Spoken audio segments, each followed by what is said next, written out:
Welcome back to my guys! Ay, mali ulit. Teacher pala tayo, dapat tama. Hi guys! Welcome back to my vlog! First of all, if you are new on my channel, please don't forget to like and subscribe! By the way, I am Teacher Edlyn, ang nag-iisang teacher from Palawan na nagmula sa langit, bumagsak sa lupa. Diyosa ang naging kamukha, iyari sa all! Nagmula nga pala ako sa pamilyang walang inuurungan, palaging palaban, DepEd Puerto Princesa. At naniniwala po ako sa kasabihang, maliit man ang kita sa pagiging guro, ang mahalaga, mahal ko ang pagtuturo. Ay! Over naman yung introduction mo, ma'am. Hindi man ito budget. Ay, sorry lang po. So, for today's video, yan nga po, i-share ko yung mga best moments as a teacher in my 3 years experience as a public school teacher in DepEd. Kung paano nga ba ako nakatagal sa pagtuturo, gayong ginasabi man ng iba, ang dami man nagasabi na mahirap man yan magturo. Tignan nyo na nga lang itong unang part ng video ko na ito. Tignan nyo, basang-basa ako sa ulan. Ayan na ang uniform ko, nakasampay na lang diyan sa may, ano ba ito? Sa may upuan daw, basang sisiw man, oy. Ako nga pala ay isang guro na mayroon ng asawa na guro din at merong isang anak pag sa bahay. Pero pagdating sa school, hindi ko na maintindihan. Parang 20 rin yung anak ko, 29 yung bata ko. Pero pagdating sa school, parang 50 plus na sila. Tapos para na ako na sa Jurassic Park. Alam nyo ba yun? Magsasaway ako dito, magsasaway ako dyan. Hindi ko na malaman kung sino bang uunahin kong sawayin. Pero nadadaan naman sa classroom management. Sana all, nagka-classroom management. So sabi kasi sa mechanics dito, dapat daw maka-inspire ng ibang guro at yung mga future na magkuguro. Ano ba itong sasabihin ko? Hindi ko naman alam. Kasi paano ba makaka-inspire ang guro? Kadami-dami man trabaho, kadami-dami man paperworks, hindi na malaman kung ano ba yung uunahin. Pero at the end of the day, talagang nakaka-inspire pa rin talaga magguro. Kasi sabi nga ika nga nila, teaching is the noblest profession. So, paano ko nga ba patutunayan na teaching is the noblest profession? Ay, bakit parang naging Bisaya na yung tono ko dito? Hindi naman ako Bisaya. Ano ba yung nangyari? Ito na nga, sisimulan ko na. Supposed to be spoken poetry ito. Pero dahil nga vlog, integrate ko na lang siya dito. Kasi magaling naman tayo dyan sa integration across curriculum areas. Diba? Sana all. Crown number 1. Objective number 1. Sa pagiging guro kasi, mga friends and co-teachers, 4 na letra lang yan, napakadaling banggitin. G-U-R-O. Pero 4 na letra, sa likod ng 4 na letra na yon, walang hanggan yung pagiging magiting ng mga teacher na yan. Hindi matutumbasan yung pagsisilbi ng bawat guro. Sa bawat mag-aaral na handang matuto. Kahit ikumpara mo pa sa pinakamakinang na diamante, ang pagiging guro pa rin ang mas aabante. Bakit? Bakit nga ba? Yan din yung tanong ko sa sarili ko eh. Bakit nga ba kasi ako nagguro-guro? Ano ba itong pumasok sa isip ko at nagguro-guro ako? Na napilitan lang naman ako kasi nga ito yung pinapakuha sa akin ng tita ko na nagpaaral sa akin dati. Pero later on guys, take note of this. Later on, as I approach in the field of teaching, in the classroom, inside the classrooms, I do really appreciate how each teacher is able to inculcate knowledge and values, whether it's inside the classroom or in the real life or the actual life. And how every teacher make their dream, the dream of the students, become reality. Wow, sana all English. Well, totoo talaga yan mga... Wait lang, may sumabit. Well, totoo nga kasi yun mga friends and co-teachers. Kasi nga naman, minsan talaga napapatanong ako sa sarili ko, tama ba talaga yung profesyong napili ko? Kasi meron talaga mga pagkakataon minsan as a teacher, napapagod tayo. Tama ba talaga tong napili kong profesyon? O ano, stop na! Charot lang, oy, 4 years pa yung loan ko, oy. 6K na nga lang sinasahod ko monthly. Pero masaya ako, inaamin ko masaya ako dahil may nakakain pa rin ako, nakakapag milk tea pa rin ako paminsan, nakakapag Belgian waffle, sana all sinishare. Favorite yarn. So, ayun nga, yung nakakawala ng pagod ko is that yung mga times na nakikita ko, ano nga ba yung mga sakripisyo nating mga guro? Yung maghapong pagtuturo at kaliwat ka ng pagsasaway dahil sa kagustuhan nating yung mga bata ay matuto.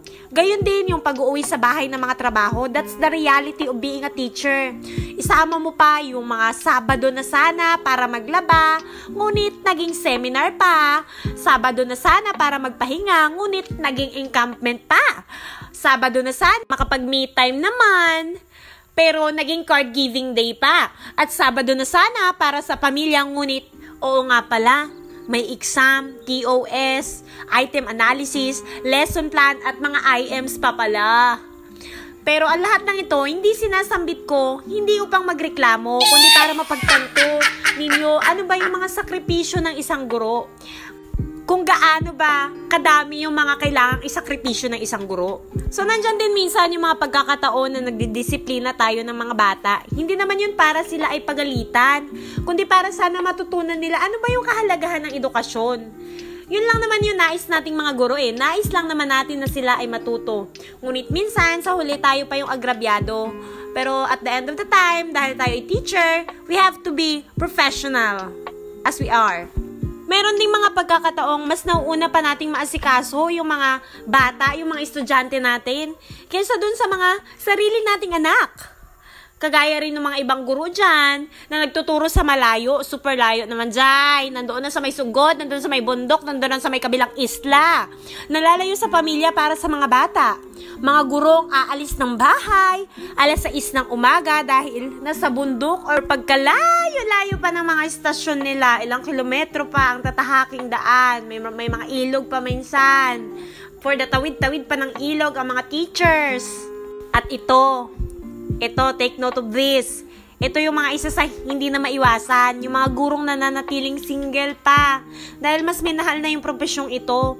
Wala nang time upang humanap ng ka-I love you-han.